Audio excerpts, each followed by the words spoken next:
Hello guys, हमने एक novel start किया था दी हाउसमेड सीक्रेट, जो कि लिखा फरीदा मैकफर्डन ने, और आज हम स्टार्ट करने वाले हैं इसका चैप्टर 55। लेकिन चैप्टर स्टार्ट करने से पहले मेरी एक रिक्वेस्ट है कि अगर आपको हमारी वीडियोस पसंद आई तो kindly like share and subscribe करना ना भूलिए। तो चलिए शुरू करते हैं। वेंडी। मैंने डॉगलास को कई बार फ़ोन किया है लेकिन वो उठाता ही नहीं। मैं उसे बहुत सारे टेक्स्ट मैसेजेस भी भेज चुकी हूँ लेकिन उसका कोई जवाब नहीं आया। मुझे समझ नहीं आ रहा कि क्या हो रहा है। मैंने अपने क्रेडिट कार्ड्स किसी दूसरी दुकान पर भी ट्राई किए और वो भी डिक्लाइन हो गया। तो मसला रेस्टोरेंट का नहीं था। मैंने क्रेडिट कार्ड कंपनी को कॉल किया ताकि पता चले कि मसला क्या है, और उन्होंने मुझे एक ऐसी बात बताई जो सुनकर मैं हिल गई। मेरे तमाम क्रेडिट कार्ड्स कैंसिल हो चुके हैं, सारे। आखिर में फैसला करती हूँ कि लॉन्ग आइलैंड वाले हमारे घर जाकर डॉगलास से बात करूँ। हमारा शहर का अपार्टमेंट बहुत खूबसूरत है, एंटीक फर्नीचर से भरा हुआ, लेकिन डॉगलास को ज़्यादा पसंद लॉन्ग आइलैंड का घर ही है। वो कहता है कि उसे वहाँ सुकून मिलता है। शहर के कांस्टेंट हॉकिंग और सायरन्स के बगैर उसे नींद अच्छी आती है और उसे ताज़ा हवा पसंद है। लेकिन लॉन्ग आइलैंड इतनी बोरिंग जगह है, वहाँ करने को कुछ नहीं होता और ना ही कोई ठीक ठाक शॉपिंग प्लेस है। जब मैं वहाँ पहुँचती हूँ तो घर खाली होता है। मुझे याद आता है कि मैं यहाँ एक हफ्ते से भी ज़्यादा अरसे से नहीं आई, जबकि डगलास हर रात यहाँ सोता है। लगता है कि मैं और मेरे शौहर के दरमियान दूरी बढ़ गई है। हम सिर्फ उस वक्त फिजिकल होते हैं जब हमें बेबी चाहिए होता है, महीने में एक बार। घर कम से कम साफ है। जब मैं दरवाज़ा खोलकर अंदर गई तो मुझे लगा था कि पिज़्ज़ा की खाली बॉक्सेस और गंदे सॉक्स सोफास पर फेंके होंगे, क्योंकि डगलास थोड़ा सा मैसी है। लिविंग रूम ठीक लग रहा है, शायद कोजी कहना बेहतर होगा। डगलास ने वो वाइट सोफा हटा दिया जो मैंने पसंद किया था और उसकी जगह एक डार्क ब्लू सोफा रख दिया है जिसके कुशन्स पुराने और घिसे हुए लगते हैं। मैं सोफे पर बैठती हूँ और डगलास का इंतजार करती हूँ, और मुझे मानना पड़ेगा, ये सोफा कितना भी अगली क्यों ना हो, कंफर्टेबल तो है। तकरीबन रात के 9 बज रहे होते हैं जब मुझे गैराज के दरवाजे की खुलने की आवाज़ सुनाई देती है। मैं सोफे पर सीधी बैठ जाती हूँ, फिर डिसाइड करती हूँ कि खड़ी हो जाऊँ। ये ऐसी बात है जो खड़े होकर ही की जा सकती है, मुझे पहले से अंदाज़ा है। डगलास 1 मिनट बाद पीछे के दरवाजे से अंदर आता है। उसके बाल हमेशा से ज़्यादा बिखरे हुए हैं और उसकी आंखों के नीचे डार्क सर्कल्स हैं। उसकी टाई उसकी गर्दन से ढीली लटक रही है, और जैसे ही वो मुझे लिविंग रूम में दिखता है, अचानक रुक जाता है। तुमने मेरे क्रेडिट कार्ड्स कैंसिल कर दिए, मैं दांतों को भींचते हुए कहती हूँ। मैं सोच रहा था कि तुम्हें यहाँ लाने के लिए क्या करना पड़ेगा, वो कहता है। क्या वो इसे मजाक समझता है? मैं लंच करने की कोशिश कर रही थी और मेरा कार्ड डिक्लाइन हो गया। मेरे पास बिल देने का कोई तरीका नहीं था, तुम्हें अंदाजा भी है। डॉगलास लिविंग रूम में आता है और अपनी टाई पूरी तरह उतार देता है। क्या रसेल के पास अपना कार्ड नहीं था?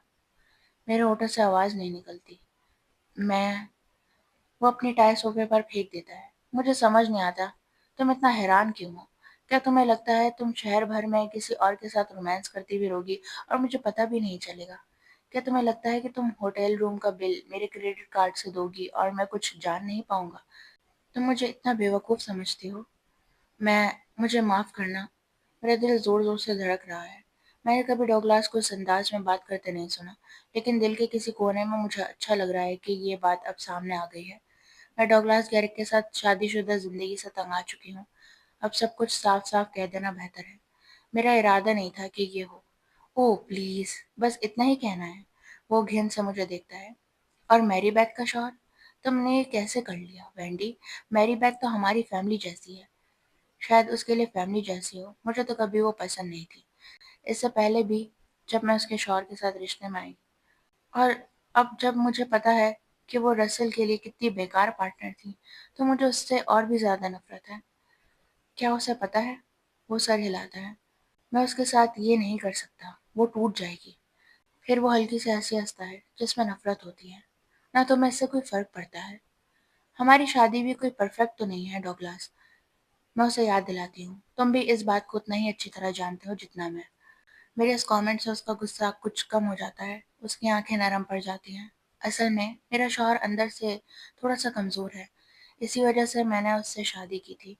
मुझे पता था कि वो मुझे हर वो चीज़ देगा जो मैं चाहूँगी। मुझे लगता है कि हमें मैरिज काउंसलिंग लेनी चाहिए, वो कहता है। मैंने एक थेरेपिस्ट ढूंढा है जिसके बारे में लोग बहुत अच्छा कहते हैं। مجھے پتا ہے میں بیزی ہوتا ہوں، لیکن میں اس کے لیے وقت نکالوں گا، ہمارے لیے۔ میں سوچتی ہوں کہ میں ڈوگلاس کے ساتھ تھراپسٹ کے آفس میں بیٹھی ہوں، جہاں ہم اپنے تمام مسائل ڈسکس کر رہے ہیں، جو ملا کر یہ دکھاتا ہے کہ ہم زندگی سے بالکل مختلف چیزیں چاہتے ہیں۔ مجھے نہیں پتا، وینڈی۔ وہ میرے پاس آتا ہے اور میرا ہاتھ اپنے ہاتھوں میں لے لیتا ہے۔ میں اسے کچھ لمحوں کے لیے لینے دیتی ہوں، جانتی ہوں کہ میں کچھ ہی دیر میں اپنا ہاتھ واپس کھینچ لوں گی۔ میں ہم دونوں سے گیو اپ نہیں کرنا چاہتا۔ تم میری بیوی ہو، اور چاہے اس وقت کچھ پرابلمز چل رہی ہیں، میں پھر بھی چاہتا ہوں کہ تم میرے بچوں کی ماں بنو۔ مجھے محسوس ہوتا ہے کہ اب وقت آ گیا ہے سچ بتانے کا، اب یا کبھی نہیں۔ مجھے سچ بول کر اس رشتے سے آزاد ہونا ہوگا، اور اتنے عرصے کے بعد ڈوگلاس اس بات کا حقدار ہے۔ ایکچولی میں کہتی ہوں، میں بچے پیدا نہیں کر سکتی، اور اب پتہ چلتا ہے کہ وہ پہلا ہوتا ہے جو میرا ہاتھ جھٹک دیتا ہے۔ کیا کیا کہہ رہی ہو تم؟ کچھ سال پہلے مجھے ایک انفیکشن ہوا تھا جس نے میری فیلوپین ٹیوبز تباہ کر دی۔ میں اسے بتاتی ہوں، یہ اس وقت ہوا تھا جب میں 22 سال کی تھی۔ میرے پیلوک ایریا میں شدید درد ہوا، اور ڈاکٹرز نے بعد میں بتایا کہ انفیکشن اے سمپٹومیٹک تھا جب تک وہ میری ٹیوبز تک نہیں پہنچ گیا۔ درد اتنا زیادہ تھا کہ مجھے لیپروسکوپک سرجری کرانی پڑی تاکہ کچھ اسکارنگ صاف کی جا سکے۔ اس پروسیجر کے بعد ڈاکٹرز نے کہا کہ میں کبھی نیچرلی کنسیو نہیں کر سکوں گی۔ ریپروڈکٹیو ٹیکنالوجی کے ذریعے تھوڑی سی امید ہوتی ہے، لیکن وہ بھی بہت کم، کیونکہ اسکارنگ بہت ایکسٹینسو ہے۔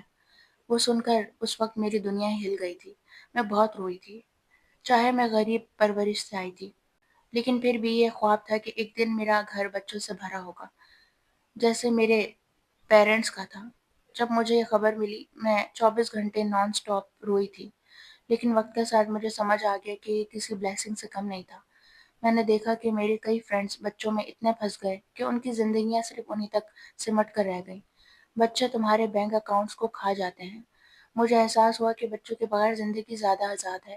اصل میں وہ انفیکشن میری زندگی کا سب سے اچھا موڑ تھا۔ ڈوگلاس سر ہلا رہا ہے۔ مجھے سمجھ نہیں آ رہا، تم کہہ رہی ہو کہ تمہیں ہمیشہ سے پتا تھا کہ تم پریگننٹ نہیں ہو سکتی۔ بالکل ٹھیک، میں کہتی ہوں۔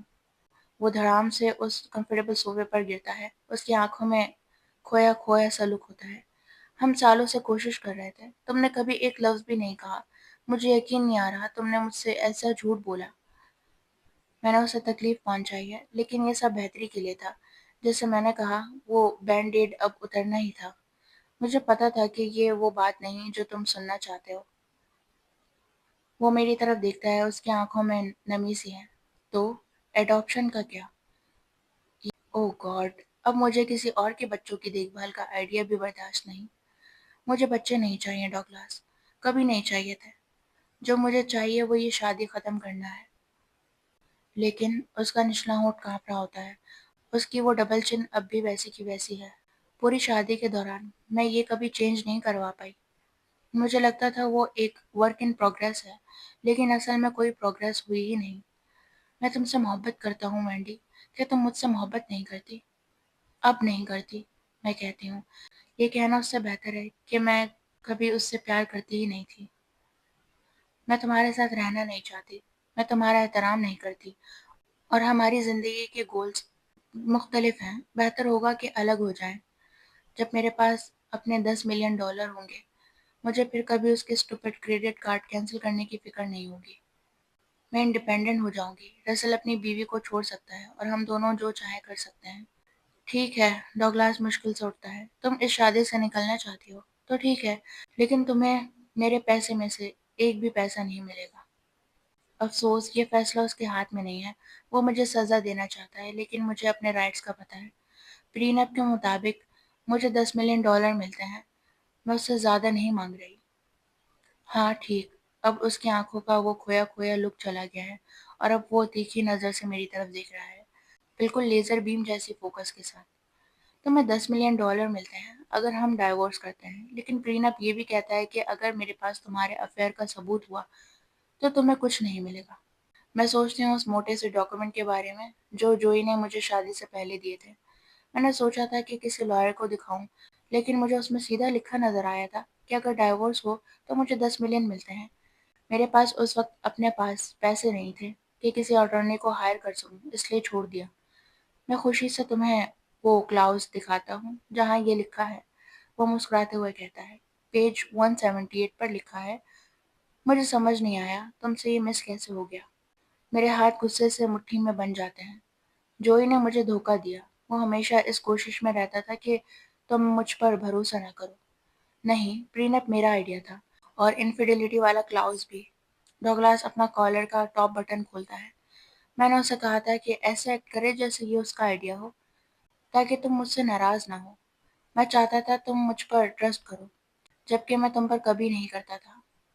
मैं अपने शौहर को घूरती हूँ। मेरा गुस्सा हर सेकंड के साथ बढ़ता जा रहा है। तुम किसी चीज को बिना बताए कॉन्ट्रैक्ट में डाल नहीं सकते। ये तो धोखा है।